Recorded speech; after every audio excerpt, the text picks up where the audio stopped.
We are going to learn 4 rules of modal auxiliary verbs. Modal auxiliary verbs क्या क्या है? Can, could, shall, should, will, would, dare, need, etc.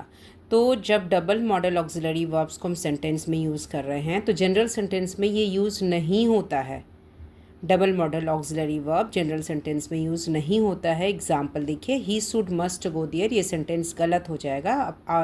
अगर आप कहते हैं he should go there, he must go there, तो हमने single auxiliary verb को यूज़ करेंगे। जनरल सेंटेंस में डबल मॉडल ऑक्सिलरी वर्ब का यूज़ नहीं होता है। You can must solve the sum, ये गलत हो जाएगा। कैन और मस्ट साथ में यूज़ नहीं करेंगे। लेकिन रूल 2 क्या है? डबल मॉडल ऑक्सिलरी वर्ब्स अगर एंड से जुड़ा हुआ है तब हम सेंटेंस सही होगा। जैसे ही should and must go there, तो इस जगह पे शुड एंड मस्ट क्या है? मॉडल ऑक्सिलरी वर्ब, और जुड़ा किससे है? एंड से, तो ये सेंटेंस क्या हो जाएगा? करेक्ट हो जाएगा। ठीक है।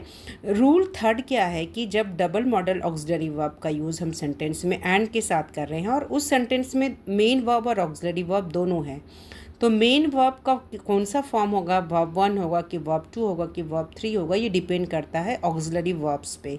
जैसे सेंटेंस है, you have won and will win a lot of prizes, तो हैव और विल क्या हो गया? Auxiliary verbs.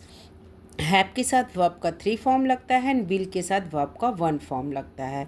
तो बेस्ड ऑन जो मेन वर्ब हमारा वॉन एंड विन हो गया, तो based on the auxiliary verbs have और विल के मुताबिक हम मेन वर्ब का फॉर्म लगा है। जैसे you have won and will win a lot of prices.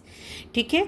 अब 4th रूल ये है कि यदि 2 सब्जेक्ट है, ठीक है, और सब्जेक्ट में सेंटेंस है, सब्जेक्ट है सिंगुलर और प्लूरल, हम सेंटेंस बना रहे हैं और सेंटेंस में सब्जेक्ट सिंगुलर प्लूरल दोनों है, तो सब्जेक्ट का ऑक्सिलरी वर्ब्स का फॉर्म डिपेंड करता है सब्जेक्ट के नंबर तथा पर्सन के मुताबिक। अगर वो सिंगुलर सब्जेक्ट है तो सिंगुलर वर्ब लगेगा, अगर प्लूरल सब्जेक्ट है तो प्लूरल वर्ब लगेगा। जैसे 1 was honest and 5 were dishonest, ये करेक्ट सेंटेंस है।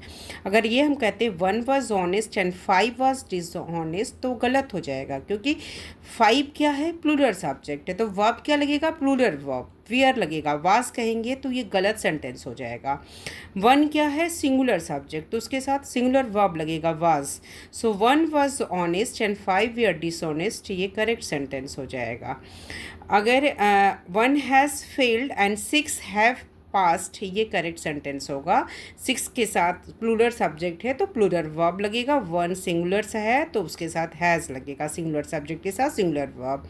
यदि हम 1 वाज ऑनेस्ट एंड 5 डिसऑनेस्ट, यहाँ ऑक्सिलरी वर्ब को यूज़ नहीं करेंगे तो भी सेंटेंस क्या हो जाएगा? गलत हो जाएगा। तो 4 रूल्स हुए ऑक्सिलरी वर्ब्स के।